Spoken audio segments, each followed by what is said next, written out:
সুপ্রভাত বন্ধুরা। আজ 13 মার্চ শুক্রবার। শুরু করছি চিন্তনের মুখ্য বার্তা। আজকের মুখ্য বার্তার বিশেষ বিশেষ বিভাগগুলি: আন্তর্জাতিক সংবাদ, দেশের সংবাদ, রাজ্যের সংবাদ এবং খেলার সংবাদ। আন্তর্জাতিক সংবাদ। ইসরায়েলের মধ্যাঞ্চলে ইরানের ক্লাস্টার বোমাবাহী ক্ষেপণাস্ত্র হামলায় আহত আরও একজনের মৃত্যু হয়েছে। দেশটির স্বাস্থ্য কর্মকর্তারা জানিয়েছেন সোমবার সকালে ওই হামলায় আহত হওয়ার পর মঙ্গলবার তিনি মারা যান। এই নিয়ে এই হামলায় নিহতের সংখ্যা বেড়ে দাঁড়ালো 2। চলমান যুদ্ধে ইরান ইসরায়েলকে লক্ষ্য করে এমন অনেক ব্যালিস্টিক ক্ষেপণাস্ত্র নিক্ষেপ করেছে যেগুলোর ওয়ারহেডে গুচ্ছ বোমা রাখা হয়েছে। এই সব বোমা নির্বিচারে ইসরায়েলের বিস্তীর্ণ এলাকা জুড়ে ছড়িয়ে পড়েছে। ক্লাস্টার ক্ষেপণাস্ত্রের ওয়ারহেড থেকে বের হওয়া ছোট ছোট বোমা ইসরায়েলের মধ্যাঞ্চলের অন্তত 6টি স্থানে আঘাত এনেছে। এর মধ্যে ইয়াহুদ হুলন বা বাত ইয়াম শহরও রয়েছে।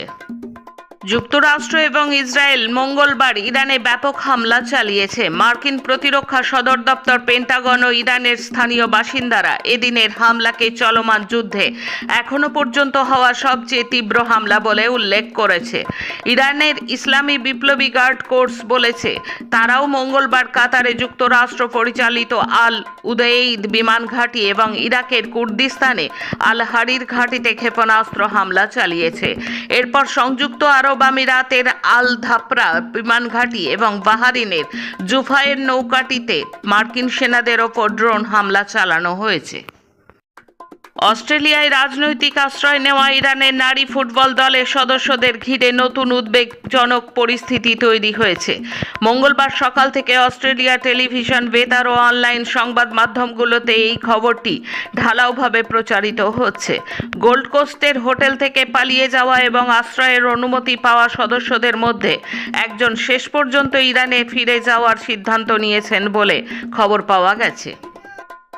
ইরানে যুক্তরাষ্ট্রের আগ্রাসনের পর সরকারি ব্যয় কমানোর অংশ হিসেবে বুধবার পাকিস্তান জাতীয় পরিষদ সচিবালয় নতুন ব্যয় সংকোচন নীতি ঘোষণা করেছেন। স্পিকার আয়াজ সাদিকের নির্দেশে এই ঘোষণা করা হয়েছে। নতুন এই পদক্ষেপের অধীন সরকারি যানবাহনের 70% চলাচল বন্ধ থাকবে। এছাড়া আগামী 2 মাসের জন্য জাতীয় পরিষদের সদস্যদের বেতন ভাতায় 25% কাটছাঁট করা হয়েছে। সংসদীয় প্রতিনিধি দলের সব ধরনের বিদেশ সফর সম্পূর্ণভাবে স্থগিত রাখা হয়েছে। 20 গ্রেড বা তার উপরের এবং মাসিক 3 লাখ টাকা বা তার বেশি বেতন পাওয়া ঊর্ধ্বতন কর্মকর্তাদের 2 দিনের বেতন সরকারি কোষাগারে জমা দিতে হবে বলেও জানানো হয়েছে। ইরানের নিষেধাজ্ঞা অমান্য করে হরমুজ প্রণালী দিয়ে বেরোনোর সময় বুধবার আক্রমণের মুখে পড়েছে ভারতগামী থাইল্যান্ডের একটি পণ্যবাহী জাহাজ। ইরানের বিপ্লবী গার্ড এই হামলার দায় স্বীকার করেছে। থাইল্যান্ডের নৌবাহিনী জানিয়েছে বুধবার রাত পর্যন্ত ক্রু সদস্যদের মধ্যে 20 জনকে উদ্ধার করা সম্ভব হয়েছে। উল্লেখযোগ্যভাবে এই ঘটনার পরেই বুধবার বাণিজ্য জাহাজে ইরানের হামলার তীব্র নিন্দা করেছে মোদি সরকার। অথচ গত 4 মার্চ ভারতীয় নৌবাহিনীর অতিথি ইরানের নিরস্ত্র রণতরী IRS দেনাকে মার্কিন নৌবাহিনী টর্পেডো মেরে উড়িয়ে দেওয়ার ঘটনায় নয়াদিল্লির কোনো সমালোচনা এখনো পর্যন্ত শোনা যায়নি। টাইটানিক সিনেমার মুখ্য চরিত্র রোজ এবং জ্যাকের আদলে তৈরি হলো কুখ্যাত যৌন অপরাধী ও ধনকুবের জেফরি এপস্টিন এবং আমেরিকার প্রেসিডেন্ট ডোনাল্ড ট্রাম্পের ঘনিষ্ঠ মূর্তি। উচ্চতা 12 ফুট, রং সোনালী। মূর্তির নাম দেওয়া হয়েছে কিং অব দ্য ওয়ার্ল্ড। আমেরিকার ওয়াশিংটন ডিসিতে সেই দেশের প্রধান প্রশাসনিক ভবন ক্যাপিটালের সামনে তা বসিয়ে বিক্ষোভ দেখালেন সাধারণ মানুষ। স্লোগান তুললেন, আমেরিকাকে আবার নিরাপদ করুন। আসছি দেশের খবরে। ভূস্বামী কর্তৃক গরিব মানুষের ভূমিগ্রাস, সাম্প্রদায়িক দাঙ্গা এবং বেলাগাম গণধর্ষণ বিজেপি শাসনে এখন উড়িষ্যায় রোজ নামচা। মুখ্যমন্ত্রী নিজেই রাজ্য বিধানসভায় প্রশ্নোত্তর পর্বে জানিয়েছেন 2024 সালের জুন মাসের পর থেকে এ পর্যন্ত উড়িষ্যায় 54টি সাম্প্রদায়িক দাঙ্গার ঘটনা ঘটেছে। এর বিরুদ্ধে বিশেষ করে ভূমি অধিকার রক্ষা এবং ক্রমবর্ধমান গণধর্ষণ ও সাম্প্রদায়িক সন্ত্রাস ও বিদ্বেষের বিরুদ্ধে গণ আন্দোলনে নামছে কমিউনিস্ট পার্টিগুলি। উড়িষ্যায় সামনে একটি রাজ্যব্যাপী বাস্তুচ্যুতি বিরোধী গণ অভিযান পরিণতি লাভ করবে 6 এপ্রিল বিধানসভা চলো আন্দোলনের মধ্য দিয়ে। বিমান পরিষেবা কার্যত বন্ধ, জলপথে অনিশ্চয়তা, ক্ষুদ্র ও মাঝারি শিল্পের পণ্য আটকে, সব মিলিয়ে এক অদ্ভুত অর্থনৈতিক সংকটের মুখে দেশ।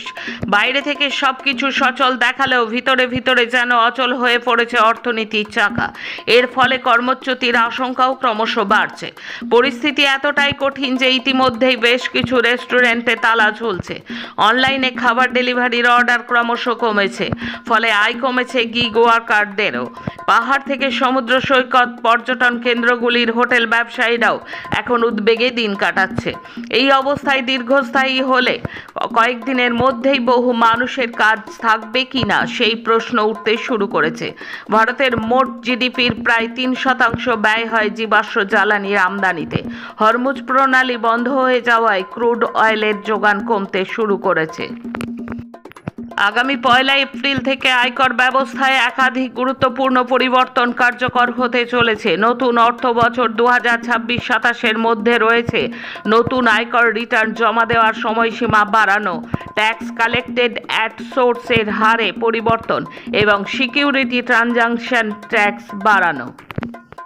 পশ্চিম এশিয়া সংঘাতের জেরে দেশ জুড়ে বাণিজ্যিক এলপিজি সিলিন্ডারের ঘাটতির অভিযোগ তুলে বুধবার সংসদ চত্বরে বিক্ষোভ দেখালেন কংগ্রেস সাংসদরা। তবে কেন্দ্র এদিন জানিয়েছে এলপিজি সিলিন্ডার নিয়ে উদ্বেগের কোনো কারণ নেই। সাধারণত এই সিলিন্ডার সরবরাহ করা হয় বুকিংয়ের 2.5 দিনের মধ্যে। এখনও সেই ব্যবস্থাই চালু রয়েছে। এলপিজি গ্রাহকদের আশ্বস্ত করে বুধবার এই খবর জানান কেন্দ্রীয় রেল মন্ত্রকের একজন আধিকারিক। পেট্রোলিয়াম ও প্রাকৃতিক গ্যাস মন্ত্রকের যুগ্ম সচিব সুজাতা শর্মা এদিন জানিয়েছেন, ভারতের জ্বালানি তেলের সরবরাহ এখন নিরাপদ। তাছাড়া কেন্দ্রীয় সরকার ব্যবস্থা নেওয়ায় দেশে এলপিজি উৎপাদন 25% বেড়েছে। এখন হরমুজ প্রণালীর বাইরের সূত্র থেকে প্রায় 70% তেল আনা হচ্ছে। রাশিয়া থেকে অপরিশোধিত তেল কেনার ক্ষেত্রে ভারতকে ছাড় দেওয়ার ঘোষণা করেছে মার্কিন যুক্তরাষ্ট্র। বৃহস্পতিবার সেই বিষয়কে কেন্দ্র করেই কেন্দ্রীয় সরকারের তীব্র সমালোচনা করলেন লোকসভার বিরোধী দলনেতা কংগ্রেসের রাহুল গান্ধী। পাশাপাশি এদিন পেট্রোলিয়াম ও প্রাকৃতিক গ্যাস মন্ত্রী হরদীপ সিং পুরীকে নিজের স্বার্থে আপোস করা মন্ত্রী বলেও কটাক্ষ করেছেন তিনি। উল্লেখ্য, কুখ্যাত এপস্টিন ফাইলসে মিলেছে এই মন্ত্রীর নামও। এদিন বক্তব্য রাখার সময় রাহুল গান্ধী বলেন, প্রতিটি জাতির ভিত্তি হলো তার জ্বালানি নিরাপত্তা। সেখানে আমরা কার থেকে তেল কিনবো, কার থেকে গ্যাস কিনবো, তার জন্য মার্কিন যুক্তরাষ্ট্রের অনুমোদন নিতে হবে কেন? আমাদের সঙ্গে বিভিন্ন তেল রপ্তানিকারী দেশের সম্পর্ক কেমন হবে তা ঠিক করে দিচ্ছে মার্কিন যুক্তরাষ্ট্র। ভারতের মতো একটি দেশ কেন অন্য কোনো দেশের রাষ্ট্রপতিকে নিজের তেল কেনার সিদ্ধান্ত নেওয়ার দায়িত্ব দেবে? এখন রাজ্যের খবর। রাজ্য সরকারি কর্মচারীদের ওপরে দমনপীড়ন বন্ধ ও বকেয়া ডিএর দাবিতে 13 মার্চ রাজ্যের সরকারি কর্মচারীদের ডাকা ধর্মঘট সফল করার আহ্বান জানিয়েছে কেন্দ্রীয় ট্রেড ইউনিয়নগুলি। বৃহস্পতিবার কেন্দ্রীয় ট্রেড ইউনিয়নগুলির পক্ষ থেকে আহ্বায়ক অনাদি সাহু প্রেস বিবৃতি জারি করে একথা জানিয়েছেন। রাজ্য সরকারের বকেয়া মহার্ঘ ভাতার দাবিতে 13 মার্চ যৌথভাবে সমস্ত শ্রমিক কর্মচারী সংগঠন ধর্মঘটের ডাক দিয়েছে। বিবৃতিতে বলা হয়েছে, রাজ্যের সকল কেন্দ্রীয় ট্রেড ইউনিয়ন 13 মার্চের ধর্মঘটকে সমর্থন করছে। রাজ্য সরকারি শ্রমিক কর্মচারী সহ সরকারের কোষাগার থেকে বেতনপ্রাপ্ত শিক্ষক, অশিক্ষক সহ সমস্ত শ্রমিক কর্মচারীদের এই ন্যায্য দাবিতে ডাকা ধর্মঘটের সাফল্য কামনা করছে এবং রাজ্য সরকারকে শ্রমিক কর্মচারীদের এই ন্যায্য দাবি অবিলম্বে মান্যতা দেওয়ার দাবি করছে।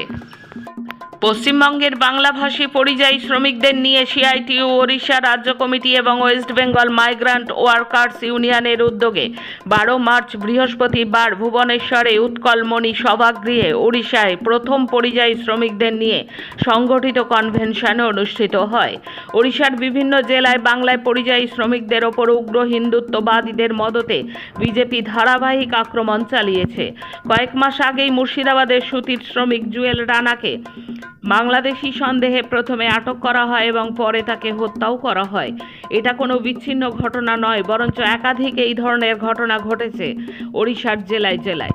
এর বিরুদ্ধে প্রতিরোধ গড়ে তুললেও সম্পূর্ণভাবে তা এখনও বন্ধ করা যায়নি।